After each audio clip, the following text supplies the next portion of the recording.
இயேசு கிறிஸ்துவின் இனிய நாமத்தில் வாழ்த்துக்கள். மீண்டுமாக துளிர்க்கும் வசனம் நிகழ்ச்சிக்கு உங்களை அன்போடு வரவேற்கிறேன். மற்றும் ஒரு செய்தியோடு உங்களை சந்திக்கிறதுல மிக்க மகிழ்ச்சி. இந்த நாளின் செய்தியின் தலைப்பு பார்த்திங்கன்னா, என்ன நடந்தது, என்ன கிடைத்திருக்கிறது, என்ன செய்ய முடியும், என்ன நடந்தது, என்ன கிடைத்திருக்கிறது, என்ன செய்ய முடியும்.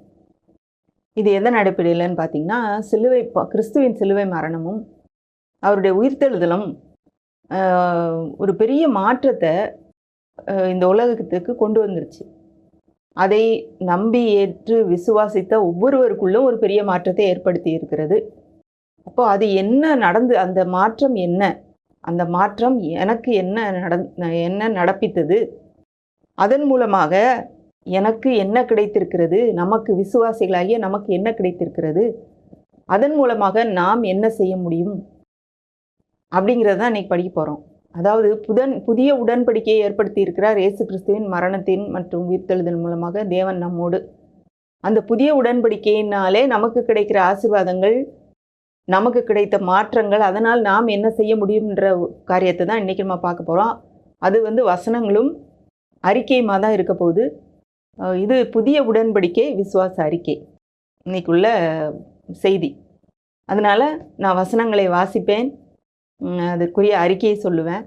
நம்ம எல்லாரும் சேர்ந்து சொல்ல போகிறோம்.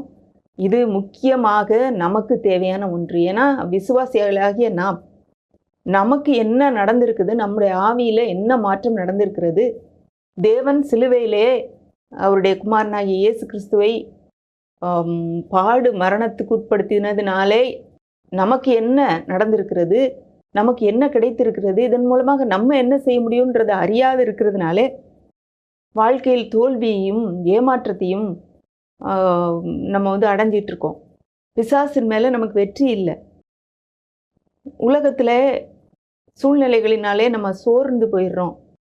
இதனால் இந்த காரியங்களை நம்ம தெரியும் போது நம்முடைய சூழ்நிலைகளில் வெற்றியோடு நம்ம ஆளுகை செய்ய முடியும். இதற்கு முதல் முக்கியமான ஒரு தேவை என்னன்னு பார்த்திங்கன்னா, நம்முடைய மனம் புதிதாகுதல். நம்முடைய மனம் புதிதாக வேண்டுமானால் வசனம் நல்லா தெரியணும். வசனத்தை நம்ம அறிய தான் நம்மளுடைய மனம் புதிதாகும்.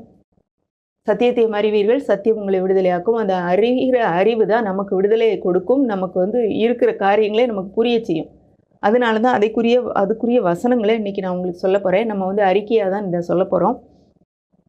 முதலாவது அறிக்கை பார்த்திங்கன்னா, அதாவது நமக்கு என்ன நடந்தது சிலுவை மரணத்தினாலே, அதை நான் விசுவாசிக்கும் போது ஆவியிலே எனக்குள் என்ன நடந்திருக்கிறது அப்படிங்கிறதுக்குரிய வசனங்கள். ஒன்றாவது, தேவ வசனமாக்கிய அழிவில்லாத வித்தினால் மறுபடியும் பிறந்திருக்கிறோம். நம்மால் பாவம் செய்து கொண்டே இருக்க முடியாது. இது முதல் காரியம். அதுக்குரிய வசனங்கள் 1 பேதுரு 1:23, அழிவுள்ள வித்தினாலே அல்ல, என்றென்றைக்கும் நிற்கிறதும் ஜீவனுள்ளதுமான தேவ வசனமாகிய அழிவில்லாத வித்தினாலே மறுபடியும் ஜெனிப்பிக்கப்பட்டிருக்கிறீர்களே. அறிக்கை, தேவ வசனமாகிய அழிவில்லாத வித்தினாலே மறுபடியும் ஜெனிப்பிக்கப்பட்டிருக்கிறேன். சொல்லலாமா? தேவ வசனமாகிய அழிவில்லாத வித்தினாலே மறுபடியும் ஜெனிப்பிக்கப்பட்டிருக்கிறேன். 1 யோவான் 3:9, தேவனால் பிறந்த எவனும் பாவம் செய்யான், ஏனெனில் அவருடைய வித்து அவனுக்குள் தரித்திருக்கிறது. அவன் தேவனால் பிறந்திருக்கிறபடியால் பாவம் செய்ய மாட்டான். அறிக்கை, அவருடைய வித்து எனக்குள் தரித்திருக்கிறது. நான் தேவனால் பிறந்தபடியால் பாவம் செய்ய மாட்டேன். சொல்லலாமா? அவருடைய வித்து எனக்குள் தரித்திருக்கிறது. நான் தேவனால் பிறந்தபடியால் பாவம் செய்ய மாட்டேன். ரெண்டாவது காரியம், கிறிஸ்துவனுடைய சிலுவை மரணத்தினால் நான் நீதிமானாக்கப்பட்டேன் அப்படிங்கிறக்குரிய வசனத்தை நான் வாசிக்கிறேன். ரோமர் 3:27, 24, இலவசமாய் அவருடைய கிருபையினாலே கிறிஸ்து இயேசுவில் உள்ள மீட்பை கொண்டு நீதிமான்களாக்கப்படுகிறார்கள். அறிக்கை, இலவசமாய் தேவனுடைய கிருபையினாலே கிறிஸ்து இயேசுவில் உள்ள மீட்பை கொண்டு நீதிமானாக்கப்பட்டேன். சொல்லலாமா? இலவசமாய் தேவனுடைய கிருபையினாலே கிறிஸ்து இயேசுவில் உள்ள மீட்பை கொண்டு நீதிமானாக்கப்பட்டேன். மூன்றாவது காரியம், தேவனே நீதிமானாக்குகிறவர். அதுக்குரிய வசனம் ரோமர் 8:33, தேவன் தெரிந்து கொண்டவர்கள் மேல் குற்றம் சாட்டுகிறவன் யார்? தேவனே அவர்களை நீதிமான்களாக்குகிறவர். அறிக்கை, தேவன் தெரிந்து கொண்ட என்னை யாரும் குற்றம் சாட்ட முடியாது. தேவனே என்னை நீதிமான் ஆக்குகிறவர். சொல்லலாமா? தேவன் தெரிந்து கொண்ட என்னை யாரும் குற்றம் சாட்ட முடியாது. தேவனே என்னை நீதிமானாக்குகிறவர். 4வது காரியம், நான் தேவனுடைய நீதி ஆகும்படி அவர் எனக்காக பாவமானார். இதுக்குரிய வசனம் 2 கொரிந்தியர் 5:21. நாம் அவருக்குள் தேவனுடைய நீதியாகும்படிக்கு பாவமறியாத அவரை நமக்காக பாவமாக்கினார். அறிக்கை, நாம் அவருக்குள் தேவனுடைய நீதியாகும்படிக்கு பாவமறியாத அவரை எனக்காக பாவமாக்கினார். இதில் அவர்ன்றது இயேசுன்னு போட்டுக்கலாம். நாம் இயேசுவுக்குள் தேவனுடைய நீதியாகும்படிக்கு பாவம் அறியாத இயேசு எனக்காக பாவமானார். 5வது காரியம், சிலுவை மரணத்தினாலே தேவனுடைய அன்பு எனக்குள்ளே ஊற்றப்பட்டிருக்கிறது. ரோமர் 5:5. மேலும் நமக்கு அருளப்பட்ட பரிசுத்த ஆவியினாலே தேவ அன்பு நம்முடைய இருதயங்களில் ஊற்றப்பட்டிருக்கிறபடியால் அந்த நம்பிக்கை நம்மை வெட்கப்படுத்தாது. அறிக்கை, பரிசுத்த ஆவியினாலே தேவ அன்பு என்னுடைய இருதயத்தில் ஊற்றப்பட்டிருக்கிறது. சொல்லலாமா? பரிசுத்த ஆவியினாலே தேவ அன்பு என்னுடைய இருதயத்தில் ஊற்றப்பட்டிருக்கிறது. 6வது காரியம், சிலுவையில் அறையப்பட்டிருக்கிறேன், இனி நான் அல்ல. கலாத்தியர் 2:20. கிறிஸ்துவுடனே கூட சிலுவையில் அறையப்பட்டேன், ஆயினும் பிழைத்திருக்கிறேன், இனி நான் அல்ல, கிறிஸ்துவே எனக்குள் பிழைத்திருக்கிறார். நான் இப்பொழுது மாம்சத்தில் பிழைத்திருக்கிறதோ என்னில் அன்பு கூர்ந்து எனக்காக தம்மைத்தாமே ஒப்பு கொடுத்த தேவனுடைய குமாரனை பற்றும் விசுவாசத்தினாலே பிழைத்திருக்கிறேன். அறிக்கை, நான் கிறிஸ்துவுடனே கூட சிலுவையில் அறையப்பட்டேன், ஆயினும் பிழைத்திருக்கிறேன், இனி நான் அல்ல, கிறிஸ்துவே எனக்குள் பிழைத்திருக்கிறார். சொல்லலாமா? நான் கிறிஸ்துவுடனே கூட சிலுவையில் அறையப்பட்டேன், ஆயினும் பிழைத்திருக்கிறேன், இனி நான் அல்ல, கிறிஸ்துவே எனக்குள் பிழைத்திருக்கிறார். 7வது காரியம், நியாயப்பிரமாணத்துக்கு மரித்தேன். ரோமர் 7:4. அப்படி போல என் சகோதரரே, நீங்கள் மரித்தோரிலிருந்த கிறிஸ்து என்னும் வேறொருவர் உடையவர்களாகி தேவனுக்கென்று கனி கொடுக்கும்படி கிறிஸ்துவின் சரீரத்தினாலே நியாயப்பிரமாணத்துக்கு மரித்தவர்களானீர்கள். அறிக்கை, தேவனுக்கென்று கனி கொடுக்கும்படி கிறிஸ்துவின் சரீரத்தினாலே நியாயப்பிரமாணத்துக்கு மரித்தவனானேன். சொல்லலாமா? தேவனுக்கென்று கனி கொடுக்கும்படி கிறிஸ்துவின் சரீரத்தினாலே நியாயப்பிரமாணத்துக்கு மரித்தேன். 8வது காரியம், நீதிக்கு அடிமை. ரோமர் 6:18. பாவத்தினின்று நீங்கள் விடுதலையாக்கப்பட்டு நீதிக்கு அடிமைகளானீர்கள். ரோமர் 6:22. இப்பொழுது நீங்கள் பாவத்தினின்று விடுதலையாக்கப்பட்டு தேவனுக்கு அடிமைகளானதினால் பரிசுத்தமாகுதல் உங்களுக்கு கிடைக்கும் பலன், முடிவோ நித்திய ஜீவன். அறிக்கை, நான் பாவத்திலிருந்து விடுதலையாக்கப்பட்டு நீதிக்கு அடிமையானேன், பரிசுத்தமாக்குதல் எனக்கு கிடைக்கும் பலன், முடிவோ நித்திய ஜீவன். சொல்லலாமா? நான் பாவத்தினின்று விடுதலையாக்கப்பட்டு நீதிக்கு அடிமையானேன், பரிசுத்தமாகுதல் எனக்கு கிடைக்கும் பலன், முடிவோ நித்திய ஜீவன். 9வது காரியம், புது சிருஷ்டி, படைப்பு, புதிய படைப்பு அப்படிங்கிறதுக்கு உள்ள வசனம் 2 கொரிந்தியர் 5:17. இப்படி இருக்க ஒருவன் கிறிஸ்துவுக்குள் இருந்தால் புது சிருஷ்டியாக இருக்கிறான், பழையவைகள் ஒளிந்து போயின, எல்லாம் புதிதாயின. அறிக்கை, நான் புது சிருஷ்டியாக இருக்கிறேன், பழையவைகள் ஒளிந்து போயின, எல்லாம் புதிதாயின. சொல்லலாமா? நான் புது சிருஷ்டியாக இருக்கிறேன், பழையவைகள் ஒளிந்து போயின, எல்லாம் புதிதாயின. 10வது காரியம், இயேசுவின் சிலுவை மரணம் உயிர்த்தெழுதலினால் நமக்கு கிடைக்கும் 10வது காரியம், இயேசுவுக்குட்பட்டிருக்கிறேன். அதுக்குரிய வசனம் 1 கொரிந்தியர் 1:30. அதன்படி நீங்கள் அவராலே கிறிஸ்து இயேசுவுக்குட்பட்டிருக்கிறீர்கள்.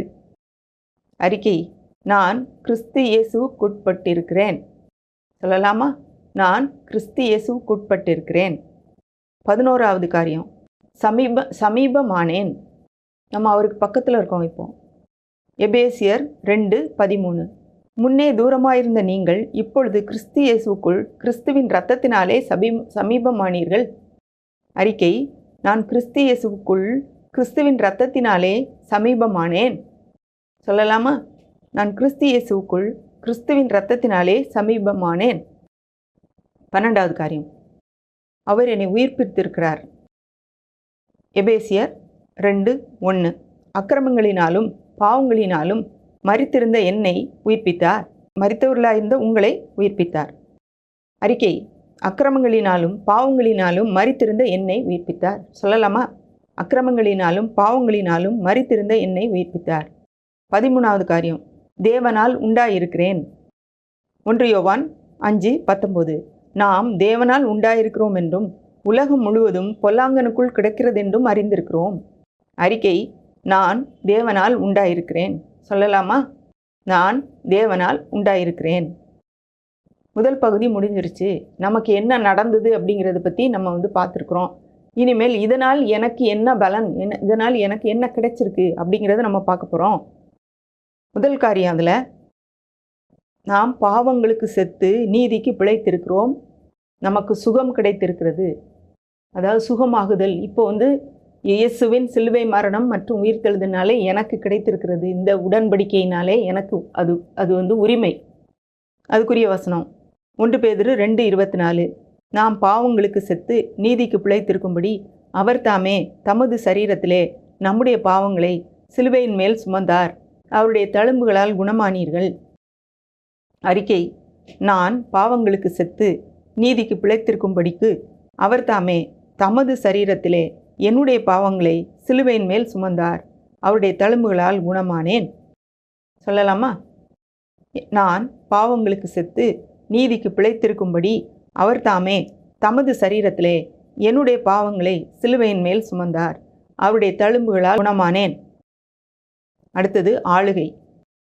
இழந்து போன ஆளுகை. ஆதாம் இழந்து போன ஆளுகை திரும்பவும் எனக்கு கொடுக்கப்பட்டிருக்கிறது. இதுக்குரிய வசனம் ரோமர் 5:17. அல்லாமலும் ஒருவனுடைய மீறுதலினாலே அந்த ஒருவன் மூலமாய் மரணம் ஆண்டு கொண்டிருக்க கிருபையின் பரிபூரணத்தையும் நீதியாகிய ஈவின் பரிபூரணத்தையும் பெறுகிறவர்கள் இயேசு கிறிஸ்து என்னும் ஒருவராலே ஜீவனை அடைந்து ஆழ்வார்கள் என்பது அதிக நிச்சயமாமே.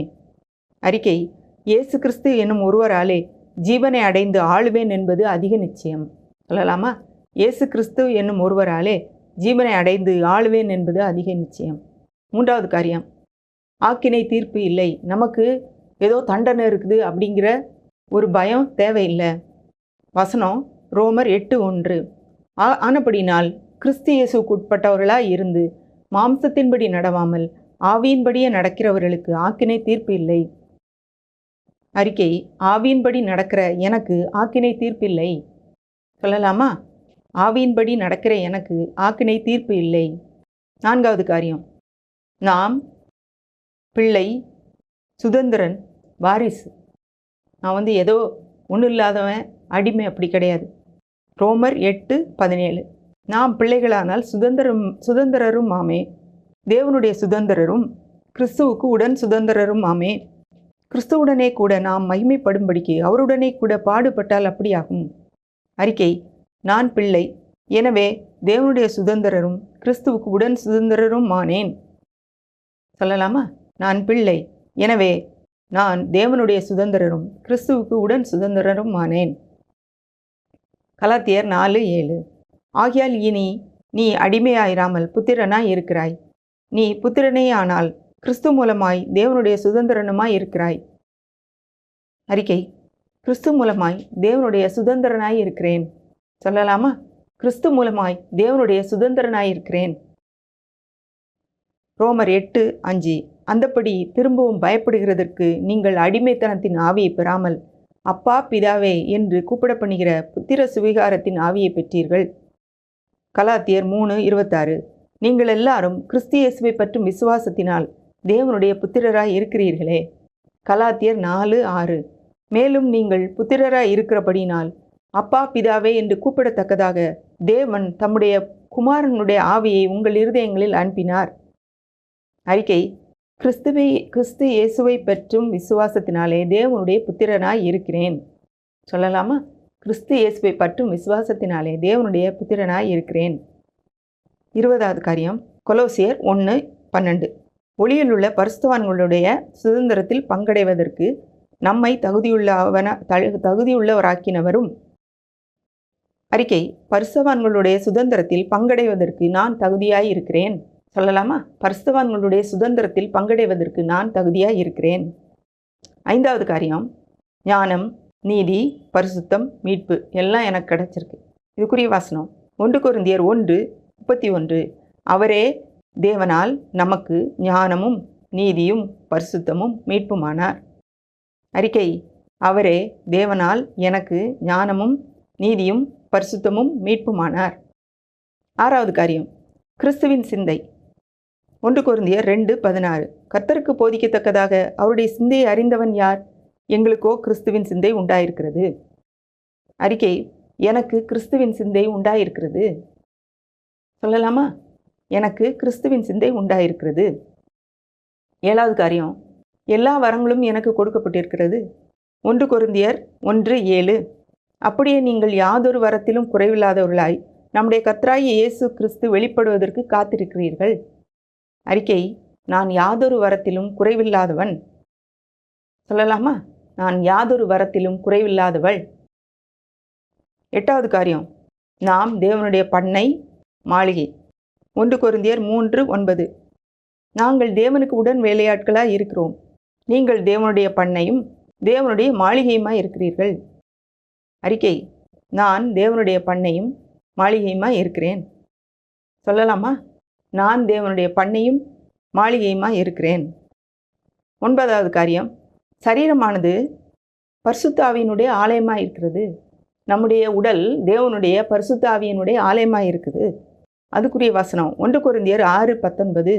உங்கள் சரீரமானது நீங்கள் தேவனாலே பெற்றும் உங்களில் தங்கியும் இருக்கிற பரிசுத்த ஆவியினுடைய ஆலயமாய் இருக்கிறதென்றும் நீங்கள் உங்களுடையவர்கள் அல்ல என்றும் அறியீர்களா? அறிக்கை, என் சரீரமானது தேவனாலே பெற்றும் என்னில் தங்கியும் இருக்கிற பரிசுத்த ஆவியினுடைய ஆலயமாய் இருக்கிறது. சொல்லலாமா?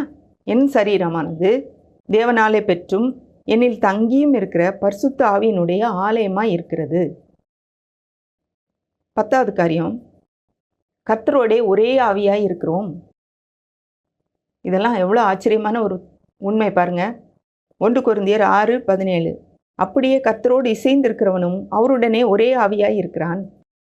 அறிக்கை, நான் கர்த்தரோடு இசைந்திருக்கிறேன், அவருடனே ஒரே ஆவியாய் இருக்கிறேன். சொல்லலாமா? நான் கர்த்தரோடு இசைந்திருக்கிறேன், அவருடனே ஒரே ஆவியாய் இருக்கிறேன். 11வது காரியம், விசுவாசித்து நடத்தல். இது வரைக்கும் பார்த்து தான் நடந்துட்டு இருந்தோம். இப்போ விசுவாசித்து நடக்கிறோம். 2 கொரிந்தியர் 5:6. நாம் தரிசித்து நடவாமல் விசுவாசித்து நடக்கிறோம். சொல்லலாமா? அறிக்கை, நான் தரிசித்து நடவாமல் விசுவாசித்து நடக்கிறேன். நான் தரிசித்து நடவாமல் விசுவாசித்து நடக்கிறேன். 12வது காரியம், நம்முடைய போராயுதங்கள் தேவ பலமுள்ளவை. அப்படிங்கிறதுக்குரிய வசனம் 2 கொரிந்தியர் 10:4. எங்களுடைய போராயுதங்கள் மாம்சத்துக்கு கேட்டவைகளாய் இராமல் அரண்களை நிர்மூலமாக்கிறதற்கு தேவ பலமுள்ளவைகளாய் இருக்கிறது. அறிக்கை, என் போராயுதங்கள் மாம்சத்துக்கேற்றவைகளாய் இராமல் அரண்களை நிர்மூலமாக்கிறதற்கு தேவ பலமுள்ளதாய் இருக்கிறது. சொல்லலாமா? என் போராயுதங்கள் மாம்சத்துக்கேற்றவைகளாய் இராமல் அரண்களை நிர்மூலமாக்கிறதற்கு தேவ பலமுள்ளதாய் இருக்கிறது. ஆவிக்குரிய சகல ஆசீர்வாதங்களாலும் நாம் ஆசீர்வதிக்கப்பட்டிருக்கிறோம். ஆவியிலே ஏற்கனவே நம்ம ஆசீர்வதிக்கப்பட்டிருக்கிறோம். இன்னும் நம்ம அதை மாம்சத்தில் பார்க்க முடியும். அப்படிங்கிற இதுக்குரிய வாசனம் எபேசியர் 1:3. நம்முடைய கர்த்தராகிய இயேசு கிறிஸ்துவின் பிதாவாகிய தேவனுக்கு ஸ்தோத்திரம். அவர் கிறிஸ்துவுக்குள் உன்னதங்களில் ஆவிக்குரிய சகல ஆசீர்வாதத்தினாலும் நம்மை ஆசீர்வதித்திருக்கிறார். அறிக்கை, தேவன் கிறிஸ்துவுக்குள் உன்னதங்களில் ஆவிக்குரிய சகல ஆசீர்வாதத்தினாலும் என்னை ஆசீர்வதித்திருக்கிறார். சொல்லலாமா? தேவன் கிறிஸ்துவுக்குள் உன்னதங்களில் ஆவிக்குரிய சகல ஆசீர்வாதத்தினாலும் என்னை ஆசீர்வதித்திருக்கிறார். 14வது காரியம், உன்னதங்களிலே அவரோட கூட உட்கார வைத்திருக்கிறார். இது நினச்சி பார்த்தா கூட நம்மளால் நம்ப முடியல. ஆனால் வசனம் அப்படி தான் சொல்லுது. வசனத்தை காட்டுறேன். எபேசியர் 2:7. கிறிஸ்து இயேசுக்குள் நம்மை அவரோட கூட எழுப்பி உன்னதங்களிலே அவரோட கூட உட்காரவும் செய்தார். அறிக்கை, கிறிஸ்து இயேசுக்குள் என்னை அவரோட கூட எழுப்பி உன்னதங்களிலே அவரோட கூட உட்காரவும் செய்தார். சொல்லலாமா? கிறிஸ்து இயேசுக்குள் என்னை அவரோட கூட எழுப்பி உன்னதங்களிலே அவரோட கூட உட்காரவும் செய்தார். 15வது காரியம், தைரியமும் திட நம்பிக்கையோடு தேவனை சேரும் ஸ்லாக்கியமும் நமக்கு கிடச்சிருக்கு. நம்ம பயந்துட்டு தேவன்கிட்ட போகிறதுக்கு பயப்பட வேண்டிய அவசியம் இல்லை. இப்போ நம்ம இயேசு கிறிஸ்துவின் சிலுவை மரணத்தினையும் அவர் உயிர்த்தெழுந்தார் என்பதை நம்பி விசுவாசித்து அவரை ஏற்றுக்கொண்டு இருக்கும்போது நாம் அவரிடத்தில் தைரியமாக செல்ல முடியும். அதற்குரிய வசனம் எபேசியர் 3:12. அவரை பற்றும் விசுவாசத்தால் அவருக்குள் நமக்கு தைரியமும் திட நம்பிக்கையோட தேவனிடத்தில் சேரும் சிலாக்கியமும் உண்டாயிருக்கிறது. சொல்லலாமா? அறிக்கை. அவரை பற்றும் விசுவாசத்தால் அவருக்குள் எனக்கு தைரியமும் திட நம்பிக்கையோட தேவனிடத்தில் சேரும் சிலாக்கியமும் உண்டாயிருக்கிறது. அவரை பற்றும் விசுவாசத்தால் அவருக்குள் எனக்கு தைரியமும் திட நம்பிக்கையோட தேவனிடத்தில் சேரும் சிலாக்கியமும் உண்டாயிருக்கிறது. 16வது காரியம், நாம் வெளிச்சமாயிருக்கிறோம், நாம் சாரமாயிருக்கிறோம். மத்தேயு 5:13. நீங்கள் பூமிக்கு உப்பாயிருக்கிறீர்கள். உப்பானது சாரமற்று போனால் எதனால் சாரமாக்கப்படும்? வெளியே கொட்டப்படுவதற்கும் மனுஷரால் மிதிக்கப்படுவதற்குமே ஒழிய வேறொன்றுக்கும் உதவாது. மத்தேயு 5:14. நீங்கள் உலகத்துக்கு வெளிச்சமாயிருக்கிறீர்கள். மலையின் மேல் இருக்கிற பட்டணம் மறைந்திருக்க மாட்டாது. நான் பூமிக்கு உப்பாயிருக்கிறேன், உலகத்துக்கு வெளிச்சமாயிருக்கிறேன். சொல்லலாமா? நான் பூமிக்கு உப்பாயிருக்கிறேன், உலகத்துக்கு வெளிச்சமாயிருக்கிறேன். எபேசியர் 5:8. முற்காலத்திலே நீங்கள் அந்தகாரமாய் இருந்தீர்கள், இப்பொழுதோ கர்த்தருக்குள் வெளிச்சமாயிருக்கிறீர்கள். வெளிச்சத்தின் பிள்ளைகளாய் நடந்து கொள்ளுங்கள்.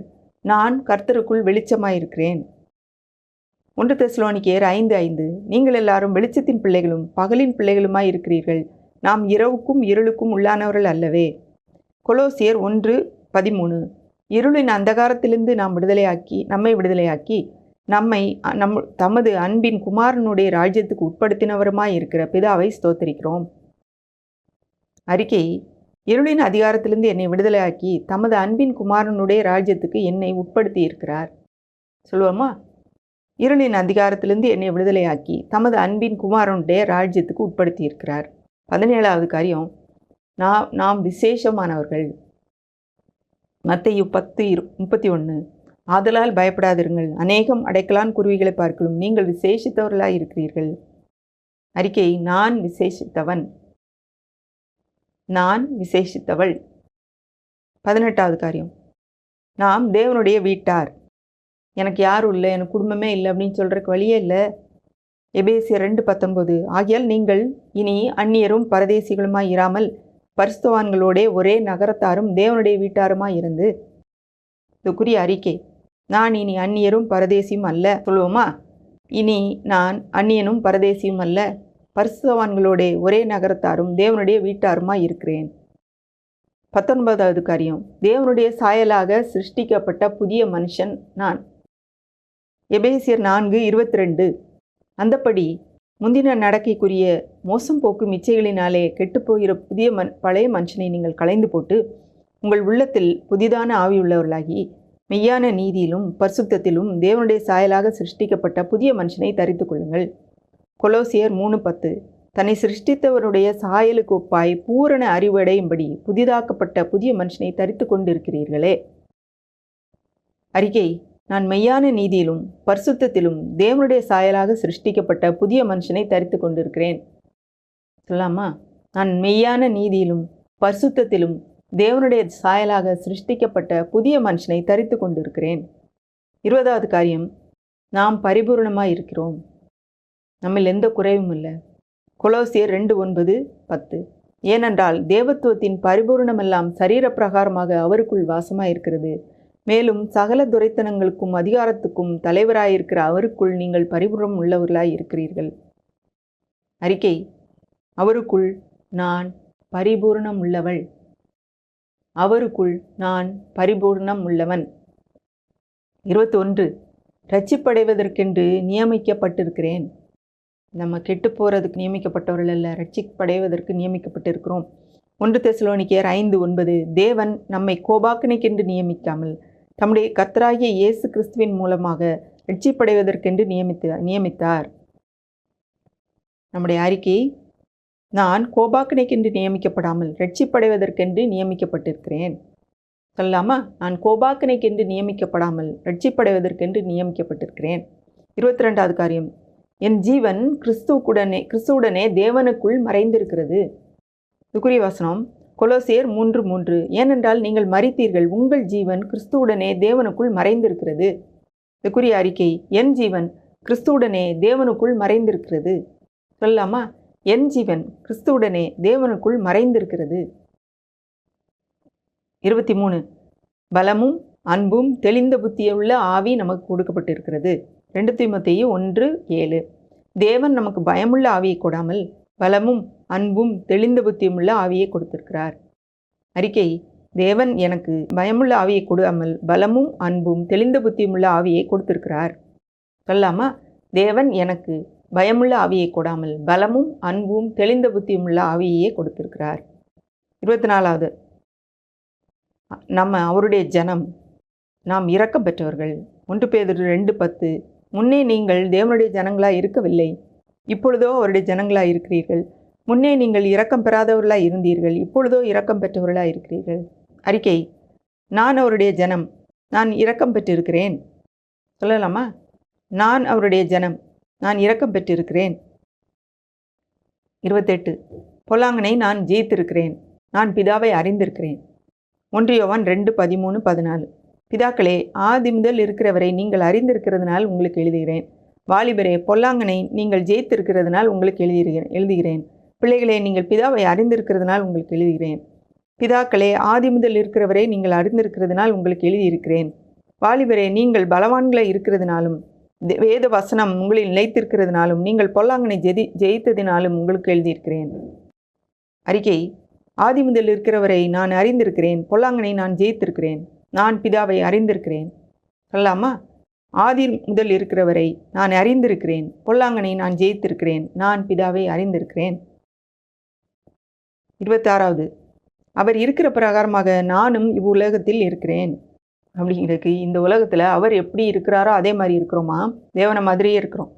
1 யோவான் 4:7, நியாயத்தீர்ப்பு நாளில் நமக்கு தைரியம் உண்டாகத்தக்கதாக அன்பு நம்மிடத்தில் பூரணப்படுகிறது. ஏனென்றால் அவர் இருக்கிற பிரகாரமாக நாமும் இவ்வுலகத்தில் இருக்கிறோம். அறிக்கை: அவர் இருக்கிற பிரகாரமாக நானும் இவ்வுலகத்தில் இருக்கிறேன். சொல்லலாமா? அவர் இருக்கிற பிரகாரமாக நானும் இவ்வுலகத்தில் இருக்கிறேன். 27வது, என்னில் இருக்கிறவர் பெரியவர். 1 யோவான் 4:4, பிள்ளைகளே, நீங்கள் தேவனால் உண்டாயிருந்து அவர்களை ஜெயித்தீர்கள், ஏனெனில் உலகத்தில் இருக்கிறவனிலும் உங்களில் இருக்கிறவர் பெரியவர். அறிக்கை: உலகத்தில் இருக்கிறவனிலும் என்னில் இருக்கிறவர் பெரியவர். சொல்லலாமா? உலகத்தில் இருக்கிறவனிலும் என்னில் இருக்கிறவர் பெரியவர். இப்போ 3வது பகுதிக்கு வந்திருக்கோம். நம்மால் என்ன செய்ய முடியும்? இப்போ இவ்வளவு காரியம் ஆண்டவர் செய்திருக்கிறார், எனக்குள்ளே மாற்றம் நடந்திருக்குது, அதனாலே இந்தந்த காரியங்கள் எனக்கு கொடுக்கப்பட்டிருக்கிறது, இதை வைத்து நான் என்ன செய்ய முடியுங்கிற 3வது பகுதிக்கு நம்ம வந்திருக்கிறோம். 1வது காரியம், அவர் செய்த கிரியைகளையும் செய்வேன், இதைவிட பெரிய கிரியைகளையும் செய்வேன்றதுக்குரிய வசனம் யோவான் 14:12, மெய்யாகவே மெய்யாகவே நான் உங்களுக்கு சொல்கிறேன், நான் என் பிதாவினிடத்திற்கு போகிறபடியால் என்னை விசுவாசிக்கிறவன் நான் செய்கிற கிரியைகளையும் தானும் செய்வான், இவைகளை பார்க்கலும் பெரிய கிரியைகளையும் செய்வான். அறிக்கை: நான் இயேசுவை விசுவாசிக்கிறேன், அவர் செய்த கிரியைகளையும் செய்வேன், இவைகளை விட பெரிய கிரியைகளையும் செய்வேன். சொல்லாமா? நான் இயேசுவை விசுவாசிக்கிறேன், அவர் செய்த கிரியைகளையும் செய்வேன், இவைகளை விட பெரிய கிரியைகளையும் செய்வேன். 2வது காரியம், நாம் சகலத்தையும் அறிந்திருக்கிறோம். 1 யோவான் 2:20, நீங்கள் பரிசுத்தராலே அபிஷேகம் பெற்று சகலத்தையும் அறிந்திருக்கிறீர்கள். அறிக்கை: நான் பரிசுத்தராலே அபிஷேகம் பெற்று சகலத்தையும் அறிந்திருக்கிறேன். சொல்லலாமா? நான் பரிசுத்தராலே அபிஷேகம் பெற்றிருக்கிறேன், சகலத்தையும் அறிந்திருக்கிறேன். 3வது, நம் எண்ணங்களை கிறிஸ்துவுக்கு கீழ்ப்படிய செய்ய முடியும். இதுக்குரிய வசனம் 2 கொரிந்தியர் 10:5, அவைகளால் நாங்கள் தர்க்கங்களையும் தேவனை அறிகிற அறிவுக்கு விரோதமாக எழும்புகிற எல்லா மேட்டிமையும் நிர்மூலமாக்கி எந்த எண்ணத்தையும் கிறிஸ்துவுக்கு கீழ்ப்படிய சிறைப்படுத்துகிறவர்களாக இருக்கிறோம். அறிக்கை: நான் எந்த எண்ணத்தையும் கிறிஸ்துவுக்கு கீழ்ப்படிய சிறைப்படுத்துகிறேன். நம்ம சொல்லலாமா? நாம் எந்த எண்ணத்தையும் கிறிஸ்துவுக்கு கீழ்ப்படிய சிறைப்படுத்துகிறேன். 4, என்னால் கூடாத காரியம் ஒன்றுமிராது. அப்படிங்கிறதுக்குரிய வசனம் பாருங்கள், மத்தேயு 7:20, அதற்கு இயேசு, உங்கள் அவிசுவாசத்தினால்தான். கடுகு விதையளவு விசுவாசம் உங்களுக்கு இருந்தால் நீங்கள் இந்த மலையை பார்த்து இவ்விடம் விட்டு அப்புறம் போய் என்று சொல்ல அது அப்புறம் போகும். உங்களால் கூடாத காரியம் ஒன்றுமிராது என்று மெய்யாகவே உங்களுக்கு சொல்கிறேன். அறிக்கை: என்னால் கூடாத காரியம் ஒன்றுமிராது. சொல்லலாமா? என்னால் கூடாத காரியம் ஒன்றுமிராது. 5வது காரியம், கட்ட முடியும், கட்டவிழ்க்கவும் என்னால் முடியும். மத்தேயு 18:18, பூலோகத்திலே நீங்கள் எவைகளை கட்டுவீர்களோ அவைகள் பரலோகத்திலும் கட்டப்பட்டிருக்கும், பூலோகத்திலே நீங்கள் எவைகளை கட்டவிழ்ப்பீர்களோ அவைகள் பரலோகத்திலும் கட்டவிழ்க்கப்பட்டிருக்கும் என்று மெய்யாகவே உங்களுக்கு சொல்கிறேன். அறிக்கை: நான் பூலோகத்திலே கட்டுவது பரலோகத்திலும் கட்டப்பட்டிருக்கும், நான் பூலோகத்திலே கட்டவிழ்ப்பது பரலோகத்திலும் கட்டவிழ்க்கப்பட்டிருக்கும். சொல்லலாமா? நான் பூலோகத்திலே கட்டுவது பரலோகத்திலும் கட்டப்பட்டிருக்கும். நான் பூலோகத்திலே கட்டவிழ்ப்பது பரலோகத்திலும் கட்டவிழ்க்கப்பட்டிருக்கும். 6வது காரியம், நாம் சொன்னது ஆகும். மத்தேயு 21:21. இயேசு அவர்களை நோக்கி, நீங்கள் சந்தேகப்படாமல் விசுவாசமுள்ளவர்களாய் இருந்தால் இந்த அத்திமரத்துக்கு செய்ததை நீங்கள் செய்வதும் அல்லாமல் இந்த மலையை பார்த்து நீ பெயர்ந்து சமுத்திரத்தில் தள்ளுண்டு போய் என்று சொன்னாலும் அப்படியே ஆகும் என்று மெய்யாகவே உங்களுக்கு சொல்கிறேன். அறிக்கை, நான் சந்தேகப்படாமல் விசுவாசத்தோடு இந்த மலையை பார்த்து நீ பெயர்ந்து சமுத்திரத்திலே தள்ளுண்டு போய் என்று சொன்னாலும் அப்படியாகும். சொல்லலாமா? நான் சந்தேகப்படாமல் விசுவாசத்தோடு இந்த மலையை பார்த்து நீ பெயர்ந்து சமுத்திரத்திலே தள்ளுண்டு போய் என்று சொன்னாலும் அப்படியே ஆகும். 7வது காரியம், ஜெபத்திலே கேட்பவற்றை எல்லாம் பெறுவேன். மத்தேயு 21:22. மேலும் நீங்கள் விசுவாசமுள்ளவர்களாய் ஜெபத்திலே எவைகளை கேட்பீர்களோ அவைகளையெல்லாம் பெறுவீர்கள். அறிக்கை, நான் விசுவாசத்தோடு ஜெபத்திலே எவைகளை கேட்பேனோ அவைகளையெல்லாம் பெறுவேன். சொல்லலாமா? நான் விசுவாசத்தோடு ஜெபத்திலே எவைகளை கேட்பேனோ அவைகளையெல்லாம் பெறுவேன். 8வது, எதை கேட்டாலும் அவர் செய்வார். யோவான் 14:14. என் நாமத்தினாலே நீங்கள் எதை கேட்டாலும் அதை நான் செய்வேன். யோவான் 15:7. நீங்கள் என்னிலும் என் வார்த்தைகள் உங்களிலும் நிறைத்திருந்தால் நீங்கள் கேட்டுக்கொள்வது எதுவோ அது உங்களுக்கு செய்யப்படும். அறிக்கை, இயேசுவின் நாமத்தினாலே நான் எதை கேட்டாலும் அதை அவர் செய்வார். சொல்லலாமா? நான் இயேசுவின் நாமத்தினாலே எதை கேட்டாலும் அதை அவர் செய்வார். இது வரைக்கும் கேட்ட காரியங்களெல்லாம் பார்க்கும்போது நம்மளால் நம்பவே முடியல. இப்போ சிலுவை மரணம், அவருடைய உயிர்த்தெழுதல் எல்லாம் நமக்காக நிறைய காரியங்களை சம்பாதித்து கொடுத்துருக்குது. ஏற்கனவே நம்முடைய ஆவிக்குள்ளே நிறைய காரியங்கள் மாற்றங்கள் ஏற்பட்டிருக்குது. அது மட்டுமல்லாமல் இந்த மாற்றங்களின் விளைவாக நிறைய பலன்கள் கிடைத்திருக்கிறது. அதன் மூலமாக நாம் பல காரியங்களை செய்ய முடியும் என்று வேதவசனம் சொல்லுது. இதைத்தான் இன்னைக்கு நம்ம பார்த்துருக்குறோம். அதனால நான் ஒன்றுமே இல்லை, எனக்கு யாருமே இல்லை, என்னால் எதுவுமே முடியாதுன்னு சொல்கிறதுக்கு வாய்ப்பே கிடையாது. இன்றைக்கு தான் ஆண்டவரை ஏற்றுக்கொண்ட விசுவாசி கூட இத்தனை வாக்குத்தத்தங்களுக்கும் ஒரு பங்காளி ஆகிறார். எந்த ஒரு சந்தேகமே கிடையாது. சந்தேகம் இருக்க வேண்டிய அவசியமே இல்லை இதில். ஏன்னா வேத வசனத்தில் அப்படி தான் சொல்லியிருக்கு. சந்தேகப்படுறதுக்கு அவசியமே இல்லை. இது உண்மை, இது நிச்சயம். இது நம்முடைய உள்ளத்துக்குள்ளே ஆழமாக இறங்க வேண்டும் என்பதற்காக தான் இந்த வசனத்தையும் இந்த அறிக்கையும் நான் சொல்லியிருக்கேன். இதை சொல்லும்போது எனக்குள்ளே அந்த விசுவாசம் வளர்றதை நான் பார்த்தேன். இதை சொல்கிறதுக்கு முன்னாடி இது ஏற்கனவே 2-3 தடவை சொல்லி பார்த்ததுனால எனக்கு அந்த விசுவாசம் வளர்கிறதை என்னால் உணர முடிஞ்சுது. என்னை கேட்டுக்கொண்டு இருக்கிற, என்னை பார்த்து கொண்டு இருக்கிற ஒவ்வொருவரும் இதே அனுபவத்தை நீங்கள் கண்டிப்பாக அனுபவிப்பீங்கன்னு நான் கிறிஸ்துவுக்குள் நான் நம்புகிறேன். அப்படி நம்ம கண்களை மூடி ஜெபிக்கலாம். அன்புள்ள ஆண்டவரே, உம்முடைய சிலுவை மரணமும் உம்முடைய உயிர்த்தெழுதலும் எங்களுக்கு சம்பாதித்து தந்தவைகள் ஏராளம் சுவாமி, இன்னும் ஏராளமாக இருக்கிறது. இன்றைக்கு நாங்கள் கற்றுக்கொண்ட இந்த வசனங்கள் எனக்குள்ளும் என்னை பார்த்து கொண்டிருக்கிற கேட்டு கொண்டிருக்கிற ஒவ்வொருவருக்குள்ளும் கர்த்தாவே பதியும்படி நான் ஜெபிக்கிறேன். ஆண்டவரே, அவர்களுக்கு நீ இவ்வளோ பெரிய காரியத்தை நீங்கள் சம்பாதித்து வைத்திருக்கிறீங்க. இவ்வளோ பெரிய மாற்றத்தை அவர்களுக்குள்ளே நீர் செய்திருக்கிறீர். அவர்களுக்காக ஆண்டவரே இத்தனை காரியங்களை சம்பாதித்து வைத்திருக்கிறீர். இவர்களால் இத்தனை காரியங்கள் செய்ய முடியும் என்பதை நாங்கள் பார்த்துருக்கிறோம் அப்பா. ஆண்டவரே, இதை நாங்கள் வைத்து கொண்டு உலகத்தை ஆளுகை செய்ய நீர் எங்களுக்கு உதவி செய்யுங்க. சூழ்நிலைகளை ஆளுகை செய்ய உதவி செய்யுங்க.